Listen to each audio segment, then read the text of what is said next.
Bismillahirrahmanirrahim. Assalamu alaikum students.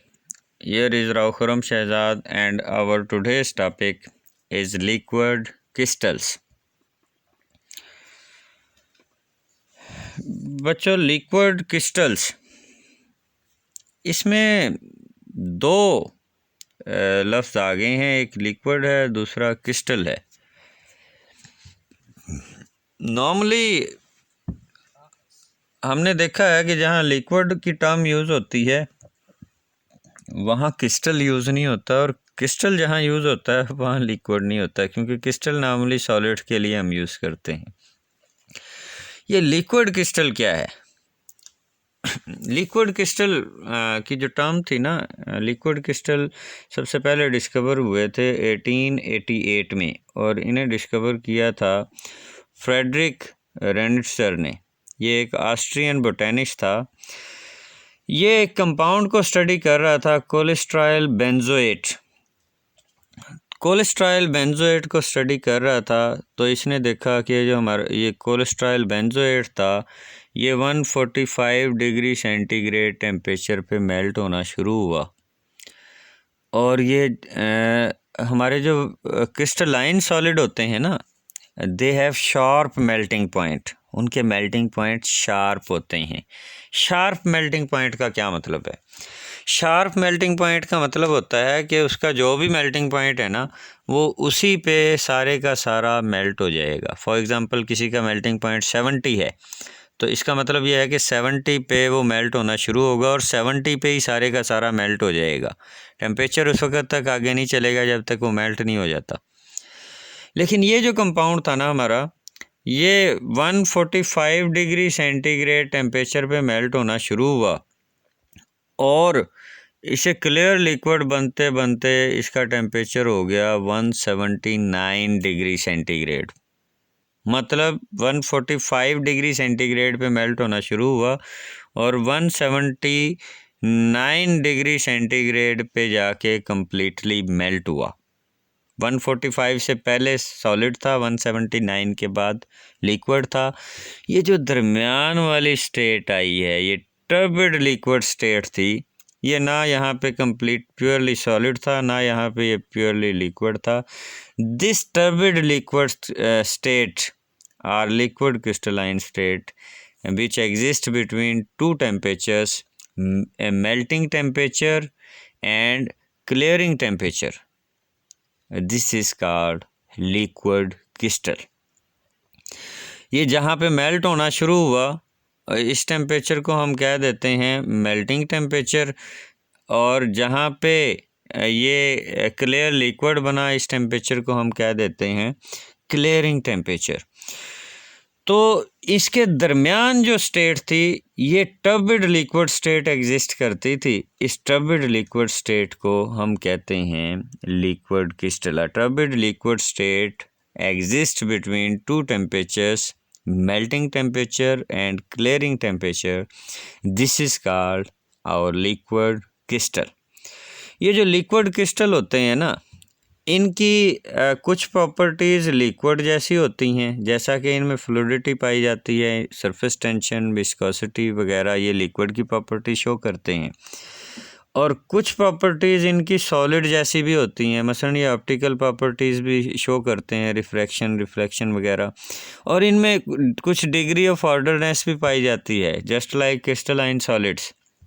Liquid में आपको पता है कि मालिक्यूल में कोई ऑर्डरली अरेंजमेंट नहीं होती, कोई तरतीब नहीं होती, जबकि जो क्रिस्टलाइन सॉलिड होते हैं उनमें एटम, मालिक्यूल या आयन एक ख़ास तरतीब से जुड़े होते हैं।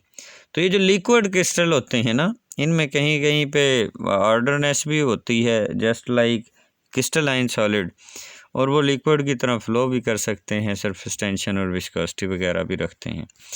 तो depending upon nature of ordering कि उनमें किस किस्म की ऑर्डरिंग जो है वो एग्जिस्ट करती है, लिक्विड क्रिस्टल को हम 3 क्लासेस में डिवाइड करते हैं। दे मे बी नीमेटिक, सिमेट्रिक और कोलेस्टेरिक।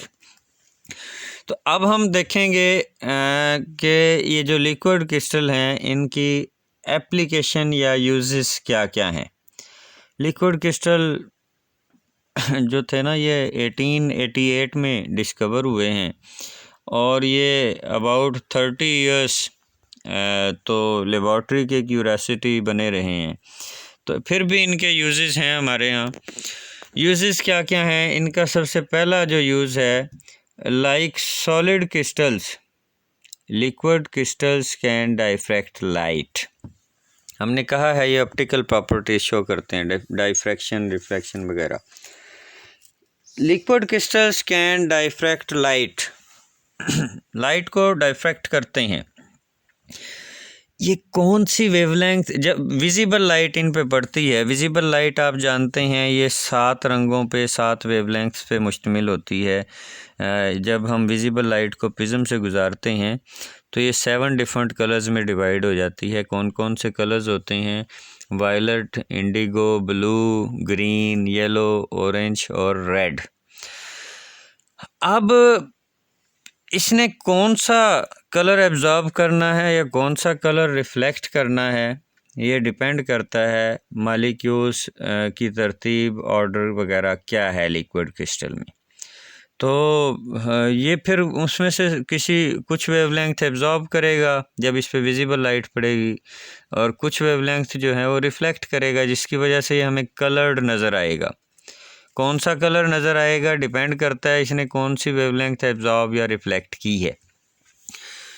फॉर एग्ज़ाम्पल हम कह देते हैं जी ब्लू कलर हमें मिला है या ग्रीन कलर नज़र आया है। अब जैसे ही इसका टेम्परेचर चेंज होगा तो मॉलिक्यूल्स की तरतीब, ऑर्डरनेस थोड़ी सी चेंज होगी, उनमें स्पेसेस जो हैं वो चेंज होंगी टेम्परेचर चेंज होने से लिक्विड क्रिस्टल में। और जैसे ही मॉलिक्यूल के दरमियान फासले चेंज होंगे, the distances between the layers of molecules of liquid crystal change. Temperature change होने से लिक्विड क्रिस्टल के मॉलिक्यूल की जो लेयर्स होती हैं इनमें फासले चेंज हो जाते हैं, और जब फासले चेंज होंगे तो फिर वो पहले जैसी लाइट, पहले जैसी वेवलेंथ एब्जॉर्ब या रिफ्लेक्ट नहीं करेगा। अब उसने कौन सी वेवलेंथ एब्जॉर्ब करनी है, कौन सी रिफ्लेक्ट करनी है, ये चीज़ भी चेंज हो जाएगी, जिसकी वजह से वो कलर चेंज शो करेगा। इसका मतलब है लिक्विड क्रिस्टल जो हैं वो डिफरेंट टेम्परेचर्स पे डिफरेंट कलर शो करते हैं। That's why due to their this property change in color at different temperatures, liquid crystals can be used as temperature sensors। इन्हें हम टेम्परेचर सेंसर्स में यूज़ कर सकते हैं, क्योंकि ये डिफरेंट टेम्परेचर पे डिफरेंट कलर शो करते हैं, जिससे हमें इंडिकेशन मिल जाएगी। तो इन्हें हम टेम्परेचर सेंसर्स में यूज़ कर सकते हैं। ये इनका पहला यूज़ है। दूसरा यूज़, लिक्विड क्रिस्टल का दूसरा यूज़ क्या है? Liquid crystals are used to find the point of potential failure in electrical circuits. Electrical circuits में कहीं पे शॉर्ट सर्किट हो जाए तो वहाँ का भी टेम्परेचर बढ़ जाता है नॉर्मल उससे। तो ये फेलियर इन इलेक्ट्रिकल सर्किट्स पता चलाने के लिए भी यूज़ किए जाते हैं। और ये रूम थर्मामीटर्स में भी लिक्विड क्रिस्टल्स को यूज़ किया जाता है। तो ये रूम थर्मामीटर्स में पता क्या करते हैं, कमरों में थर्मामीटर लगे होते हैं, ये डिफरेंट टेम्परेचर पे कलर चेंज शो करेंगे। तो वैसे तो वहाँ पे फिगर्स में जो है ना वो टेम्परेचर लिखा हुआ भी आता है, लेकिन वो फिगर्स जो नज़र आ रहे होते हैं ना वो डिफरेंट टेम्परेचर पे डिफरेंट कलर में हमें नज़र आते हैं। As the temperature changes figures show up in different colours. हमें दूर से ही पता चल जाएगा, कलर से अंदाज़ा हो जाएगा कि अब टेम्परेचर किस रेंज में जा रहा है। तीसरा इनका बड़ा इम्पोर्टेंट यूज़ जो है ना वो है liquid crystalline substances are used to locate the veins, arteries, infections and tumours. अगर जिस्म में कहीं पे प्रॉब्लम है, कोई वेन, कोई आर्टरीज में कोई ब्लॉकेज हो गई है, या जिस्म में कहीं पे इन्फेक्शन हो गया है, या कोई ट्यूमर्स वगैरह मौजूद हैं, तो इनका पता चलाने के लिए भी लिक्विड क्रिस्टल यूज़ होते थे। इनका पता कैसे चलाया जाता है लिक्विड क्रिस्टल के ज़रिए? एक्चुअली ना जहाँ पे कोई जिस्म में प्रॉब्लम होता है ना, हमें ट्यूमर नहीं मिल रहा, या हमें शक है कि किस जगह पे होगा, या वेन या आर्टरी में कहीं पे ब्लॉकेज थी, पता नहीं चल रहा है किस जगह पे थी। तो जिस जगह पे भी कोई ब्लॉकेज है या ट्यूमर वगैरह इन्फेक्शन वगैरह मौजूद है ना, नॉर्मली जिस्म के इन हिस्सों का टेम्परेचर बकिया जिस्म से ज़्यादा होता है। तो हम करते क्या हैं, हमें जहाँ पे भी शक हो हम वहाँ पे ना लिक्विड क्रिस्टल को पेंट कर देते थे। इसे जो है वहाँ पे पेस्ट कर दिया जाता है। ऐसे हिस्से का टेम्परेचर हमने कहा है नॉर्मल जिस्म से ज़्यादा होता है। तो जब इस हिस्से का टेम्परेचर नॉर्मल जिस्म से ज़्यादा होगा ना, तो इन्हें वहाँ पे पेस्ट कर दिया जाएगा, पेंट कर दिया जाएगा जिस्म पे। तो अब जिस जगह पे प्रॉब्लम होगा ना, जिस जगह पे कोई ट्यूमर होगा या ब्लॉकेज वगैरह होगी, उस हिस्से का टेम्परेचर चूँकि ज़्यादा था बकिया जिस्म से, तो वहाँ पे लिक्विड क्रिस्टल्स जो हैं वो डिफरेंट कलर शो करेंगे।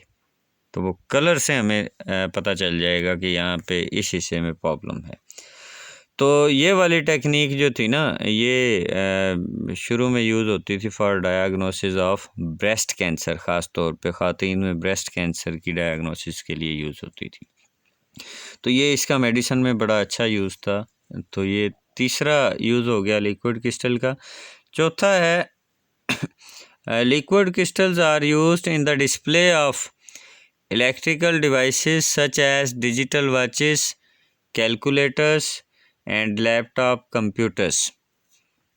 ये डिस्प्ले में जो है इन्हें अक्सर यूज़ किया जाता है। हम एक टर्म फ्रिक्वेंटली यूज़ करते हैं LCD। LCD stand for liquid crystal display. तो ये लिक्विड क्रिस्टल जो हैं ये डिस्प्ले ऑफ इलेक्ट्रिकल डिवाइसेस में भी यूज़ होते हैं। इसी तरह पांचवा यूज़ है इनका in chromatographic separations. Liquid crystals are used as solvents. Chromatography हमने डिस्कस की हुई है। तो क्रोमेटोग्राफी, पेपर क्रोमेटोग्राफी में पढ़ा था हमने। ये पार्टीशन क्रोमेटोग्राफी की टाइप थी। वहाँ पे दो तरह के फेजेस यूज़ किए गए थे, स्टेशनरी फेज़ और मोबाइल फेज़।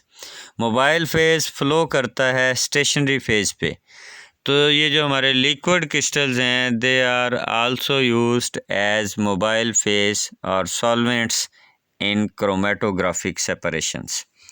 और सबसे आखिरी है oscillographic and TV display also use liquid crystal screens.